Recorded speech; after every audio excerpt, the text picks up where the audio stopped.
Hello friends, I am Swagata Bhaduri and welcome back to my YouTube channel. आज हम IBPS PO का detail form fill up process देखेंगे। यहाँ पे आपको कैसे रजिस्ट्रेशन करना है, फिर टोटल जो फॉर्म है वो स्टेप बाय स्टेप कैसे फिल करना है और क्या क्या डॉक्यूमेंट्स लगेंगे, सब कुछ हम इसी वीडियो में दिखाएंगे। तो वीडियो को एंड तक देखिए, स्किप ना करके। अगर आप घर से फॉर्म फिल कर रहे हैं तो इससे आपको हेल्प मिल जाएगी।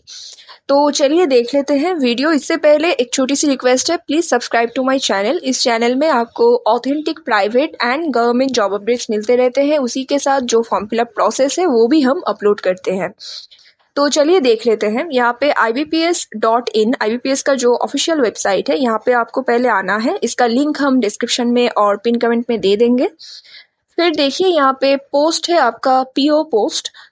Apply online for common recruitment process under CRP PO, इसमें क्लिक करना है। ओके, क्लिक करने के बाद देखिए अप्लाई ऑनलाइन। यहाँ पे अप्लाई ऑनलाइन में क्लिक करने से यहाँ पे आप देख सकते हैं कि 1 जुलाई से 21 जुलाई तक डेट दिया गया है। और राइट हैंड साइड में देखिए click here for new registration. तो पहले आपको रजिस्टर करना होगा।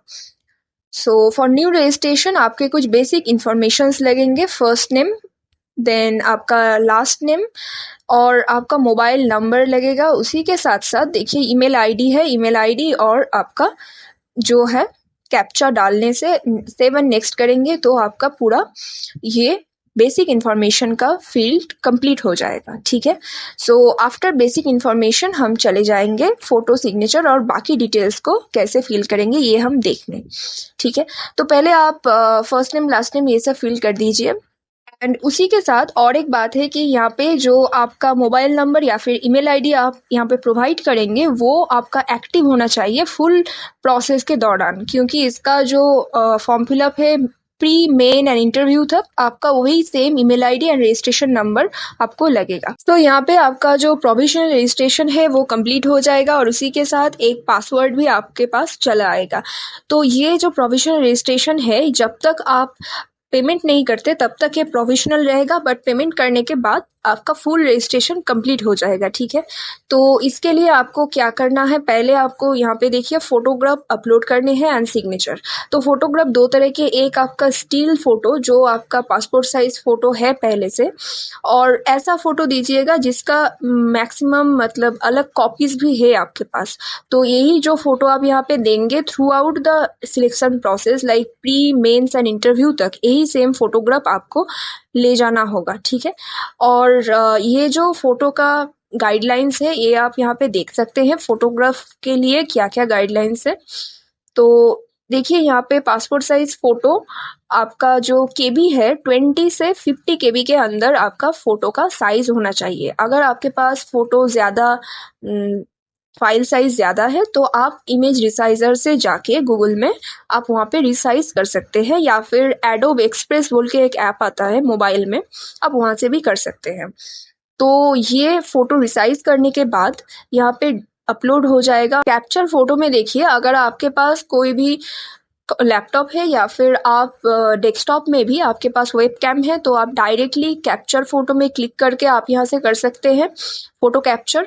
अगर नहीं है तो आप सिंपली यहाँ पे स्कैन पे क्लिक करिए और स्कैन पे क्लिक करने के बाद आपका जो गूगल स्कैनर है वो गूगल स्कैनर आप डाउनलोड कर लीजिए प्ले स्टोर से। और उसके बाद यहाँ पे अगर आप स्कैन करिएगा उस गूगल स्कैनर को तो आप यहाँ पे मोबाइल में रीडायरेक्ट हो जाएंगे आपके जो फोटोज में, या फिर आपका जो कैमरा है वो ओपन हो जाएगा और वहां से आप डायरेक्ट फोटो क्लिक कर लीजिए। क्लिक करने के बाद यहाँ पे अपलोड हो जाएगा फोटो। ठीक है। इसके बाद आई कंफर्म करना होगा यहाँ पे, और फिर आता है आपका सिग्नेचर का जगह। तो सिग्नेचर के लिए भी आप देख सकते हैं यहाँ पे क्या क्या है। सिग्नेचर के लिए आपका जो 10 to 20 केबी के अंदर आपका सिग्नेचर का साइज होना चाहिए, फाइल साइज, और उसी के साथ जो डायमेंशंस है 140 इंटू 60 पिक्सल्स।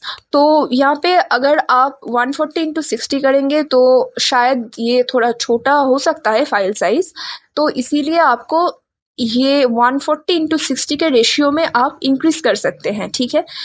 तो मेनली फोटो रिसाइजर में आप 10 to 20 केबी के अंदर अगर कोई भी फोटो को रिसाइज करते हैं तो वो अपलोड हो जाएगा यहाँ पे। सो ये सब करने के बाद फिर आपको यहाँ पे आई कन्फर्म करना है और नेक्स्ट पे क्लिक कर देना है। और सिग्नेचर में एक चीज़ ध्यान रखिएगा कि आपका सिग्नेचर ब्लैक बॉल पेन से ही होना चाहिए, ब्लू पेन से नहीं होना चाहिए, ठीक है।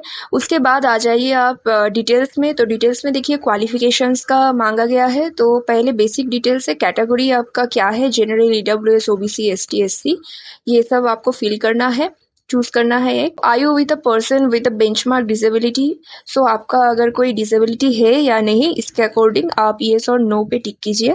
फिर अगर डिसेबिलिटी हो तो यहाँ पे टाइप ऑफ डिसेबिलिटी और पूरा यहाँ पे एक फॉर्म का प्रोसेस है कि सब टाइप क्या है और डिफरेंट टॉपिक्स है जो आप फिल कर सकते हैं।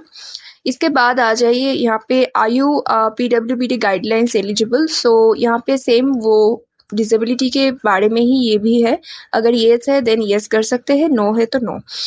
देन ये फॉर्म आपका ये पोर्शन यहाँ पे डिसेबिलिटी रिलेटेड से है। Then if you need any compensatory time, जो भी अगर किसी का विजुअल कोई प्रॉब्लम है तो फिर उनके लिए कुछ एक्स्ट्रा टाइम मिल जाता है यहाँ पे। सो नेक्स्ट कॉलम है कि आपका are you a person with the specific disability under this, so यहाँ पे भी येस नो कर सकते हैं। उसके बाद आ जाता है whether you are serving as a government और any public sector undertaking. So आप अगर कोई पीएसयू कंपनी में या फिर गवर्नमेंट सेक्टर में पहले काम कर चुके हैं तो आप यहाँ पे येस कीजिए, अगर नहीं तो नो कीजिए। Then are you an ex serviceman, आप एक सर्विसमैन रहे हैं कि नहीं, अगर रहते हैं तो यहाँ पे देखिए आपका डेट ऑफ रिलीफ। सो आपका डिफेंस सर्विस में अगर आप डिफेंस पर्सोनल रह चुके हैं तो यहाँ पे आपका सब मेंशन करना है कि कब रेजिग्नेशन दिए थे या फिर कब आपका रिटायरमेंट हो गया था। तो ऐसे इसके बाद आ जाता है रिलीजियन। रिलीजियन में रिलीजन फिल कर सकते हैं, फिर आपका रिलीजियस माइनॉरिटी से आप बिलोंग करते हैं या फिर नहीं, यहाँ पे येस नो कर सकते हैं। फिर देखिए आ जाता है have you appeared for the CEPTAM okay CRPPO earlier. तो अगर आपने इससे पहले कभी पीओ का एग्ज़ाम अटेम्प्ट किया है, आपने प्री दिया है, तो फिर आप यहाँ पे येस करेंगे। और इसके साथ जो नंबर ऑफ अटेम्प्ट्स है, आईबीपीएस पीओ में कोई भी काउंट नहीं है, कोई भी लिमिटेशंस नहीं है। जैसे एसबीआई पीओ में है 4 बार आप टोटल मेंस दे सकते हैं, तो यहाँ पे लिमिटेशंस ना होने की वजह से आप नंबर ऑफ अटेम्प्ट्स जो भी है आप दे दीजिए। और उसी के साथ ये देख सकते हैं सिलेक्ट द अटेम्प्ट अर्लियर, तो आपने लास्ट कब दिया था, लाइक 13th और 14th, कौन से पीओ में आप अटेम्प्ट किए थे वो आप यहाँ पे सिलेक्ट कर सकते हैं। और सिलेक्ट करने के लिए आपको जो है जस्ट वहाँ पे क्लिक करके और 2-3 अगर करते हैं सिलेक्ट तो आप एंटर प्रेस करके टोटली सिलेक्ट कर सकते हैं। ओके देन हो गया I you train for the apprenticeship. तो इससे पहले अगर आपने बैंकिंग में कोई अप्रेंटिसशिप ट्रेनिंग प्रोग्राम किया है कोई भी बैंक में, से स्टेट बैंक ऑफ इंडिया हो सकता है या फिर आईबीपीएस का ही कोई पब्लिक सेक्टर बैंक हो सकता है, तो आप येस करेंगे। और येस करने के बाद जो सिलेक्टेड बैंकिंग है वो बैंक को सिलेक्ट करना है। आपका कितने दिनों तक आपने किया था, 1 ईयर टोटल किया था या फिर क्या किया था, यहाँ पे मेंशन करना है आपको डेट की, डेट ऑफ ज्वाइनिंग क्या है, डेट ऑफ आपका एंड डेट क्या है अप्रेंटिसशिप का, ये 2 चीज़ें आपको मेंशन करने होंगे। इसके बाद apprenticeship in the selected okay HRMS ID, आपका अप्रेंटिसशिप का जो आईडी था एचआरएमएस वो भी आपको मेंशन करना है। अगर नहीं है तो सिंपली नो करके यहाँ से नेक्स्ट पेज में चले जाएंगे। सो उसके बाद है did you register in the national NETS portal, national apprenticeship portal में आपने रजिस्टर किया था बिफोर अप्लाइंग अप्रेंटिसशिप। तो आपने अप्रेंटिस का ही ये फॉर्म है कि अगर आपने एनईटीएस में अप्लाई किया होगा तो आप यस करेंगे। नॉर्मली एनईटीएस में अप्लाई करने के बाद ही अप्रेंटिसशिप होता है फॉर्म फिलअप। और इसके लिए एनएसशिप का जो ट्रेनिंग स्कीम और रोल नंबर है, एनरोलमेंट नंबर, जो भी रजिस्ट्रेशन नंबर है वो आपको यहाँ पे देना होगा। जिन्होंने भी अप्रेंटिसशिप किया है उनके लिए, जिन्होंने नहीं किया है वो वहाँ पे नो करके बस नीचे चले आएंगे नेशनलिटी और सिटीजनशिप इस कलम में, ठीक है। तो नेशनलिटी और सिटीजनशिप में यहाँ पे दे दीजिए इंडियन। फिर आपका स्टेट हो गया, आपका स्टेट का जो पिन कोड है यहाँ पे स्टेट कोड में पिन कोड देना है। फिर आपका सेंटर ऑफ प्रिलिमिनरी एग्जामिनेशन जो है, सेंटर क्या रहेगा प्रीली के लिए वो आपको चूज करना है। मेन के लिए क्या सेंटर रहेगा यहाँ पे वो भी चूज करना होगा, सेंटर ऑफ मेन एग्जामिनेशन। फिर आपको एक आईडी प्रूफ देना है, यहाँ पे आईडी प्रूफ का नंबर देना है, पैन कार्ड हो सकता है, वोटर कार्ड हो सकता है, आधार, ड्राइविंग लाइसेंस कोई भी हो सकता है। इसके बाद आ जाता है पर्सनल डिटेल्स। पर्सनल डिटेल्स में देखिए डेट ऑफ बर्थ देना है। इसके बाद आपका जेंडर क्या है देना है, मैरिटल स्टेटस, आप मैरिड अनमैरिड है, और जो भी ऑप्शन है आप दे सकते हैं। Then I hereby voluntarily consent to use my Aadhaar card in the examination center। So आपका जो एग्जामिनेशन सेंटर में वेरियस स्टेजेस में आपका जो आधार कार्ड नंबर यूज़ होगा, तो आपको यहाँ पे इसके लिए कॉन्सेंट देना है। आप यहाँ पे यस कर दीजिए और आधार नंबर यहाँ पे डाल दीजिए। फिर आपका पैन कार्ड नंबर भी यहाँ पे मांगा गया है, वो भी डालना है। Then do you have twin brother और सिस्टर, आपका कोई जुड़वा भाई या बहन हो तो आप यहाँ पे यस कीजिए। देन वो ब्रदर है या सिस्टर है, मेल और फीमेल, यहाँ पे ये सब देना है। और अगर नहीं है तो सिंपली नो कर दीजिए। देन ट्विन जो ब्रदर सिस्टर अगर है तो उनके नेम भी आपको देना होगा। देन अगर आपका जो ट्विन ब्रदर और सिस्टर वो अगर यहाँ पे अप्लाई करे हैं प्रीवियसली पीओ के एग्जाम में, तो उनका जो आईडी प्रूफ है और उनका आईडी लाइक आधार कार्ड हो गया, वोटर कार्ड हो गया, उनका भी वो आधार नंबर यहाँ पे देना है। Then father's name, mother's name, spouse name, okay ये सब आपको फादर्स मदर्स या फिर आप अगर मैरिड हो तो हस्बैंड या फिर वाइफ का, आपका स्पाउस का नेम देना है यहाँ पे। फिर आ गया कोरिस्पोंडेंस एड्रेस। ओके सो आपका जो टेम्पोररी एड्रेस, अगर आप आपके परमानेंट एड्रेस में घर पे नहीं है, कहीं और है, तो यहाँ पे कोरिस्पोंडेंस जो एड्रेस टेम्पोररीली जहाँ पे है वहाँ का एड्रेस दे दीजिए। इसके बाद है परमानेंट एड्रेस। परमानेंट एड्रेस में भी आपको फुल एड्रेस, आपका स्टेट, डिस्ट्रिक्ट, पिन कोड सब कुछ देना होगा। फिर जीएसटी के लिए आप कोरिस्पोंडेंस या फिर परमानेंट एड्रेस का यहाँ पे चूज कर सकते हैं, कोई भी एक, ठीक है। फिर आ जाता है आपका फॉर्म फीस और एप्लीकेशन चार्जेस। तो 7 नेक्स्ट करने के बाद इसके बाद हम देखते हैं आगे का। तो बेसिक डिटेल्स के बाद देखिए आपका यहाँ पे आ जाता है क्वालिफिकेशन डिटेल्स। यहाँ पे 10th का आपका जो नेम ऑफ बोर्ड है वो देना है। उसी के बाद आपको पासिंग जो डेट है, आपने कितना मार्क्स गेन किया था, परसेंटेज ऑफ मार्क्स, और उसके साथ आपका ग्रेड या क्लास क्या था, फर्स्ट क्लास, सेकंड क्लास या पास। फिर आ जाता है ग्रेजुएशन, और ग्रेजुएशन के बाद पोस्ट ग्रेजुएशन। तो आपने अगर ग्रेजुएशन के बाद एमए, एमएससी या एमटेक कुछ किया है तो आप सारे एप्लीकेशन के जो क्वालिफिकेशंस है आप यहाँ पे डाल देंगे। उसके बाद प्रोफेशनल क्वालिफिकेशन, अगर आपने कोई भी प्रोफेशनल क्वालिफिकेशन किया है लाइक आईटी डिप्लोमा या फिर कोई भी डिप्लोमा सर्टिफिकेट है कंप्यूटर के ऊपर, ये सब आप यहाँ पे दे सकते हैं। सेम तरीके से आपका जो इंस्टीट्यूट का नेम देना होगा, डिग्री देना होगा कि किस लाइक डिप्लोमा इन आईटी, सो यहाँ पे डिग्री का नाम देना है। देन आपका स्पेशलाइजेशन क्या था, तो यहाँ पे इंफॉर्मेशन टेक्नोलॉजी हो गया। देन डेट ऑफ पासिंग देना है, marks and grade. Okay so this is the thing. Now do you have operating knowledge of working computer, so computer working knowledge है तो येस कर दीजिए। उसके बाद हो जाता है आपका जो डिटेल्स देना होगा कि नॉलेज का आपका सर्टिफिकेट किस में है, सर्टिफिकेट हो गया, डिप्लोमा हो गया या फिर कोई डिग्री हो गया कंप्यूटर में, आप यहाँ पे डाल सकते हैं। डालने के बाद यहाँ पे थोड़ा डिटेल्स में आपको MS Office, Word, Excel, PowerPoint या फिर जो भी आप जानते हैं ऑनलाइन रिलेटेड कुछ चीज़ें, या Google browsers, Google doc, sheets, ये सब आप यहाँ पे दे देंगे, ठीक है। सो इसके नेक्स्ट बॉक्स में उसके बाद हो गया वर्किंग एक्सपीरियंस। अगर आपका वर्क एक्सपीरियंस है पहले से तो आप यहाँ पे येस कीजिएगा, और नहीं है तो नो कीजिए।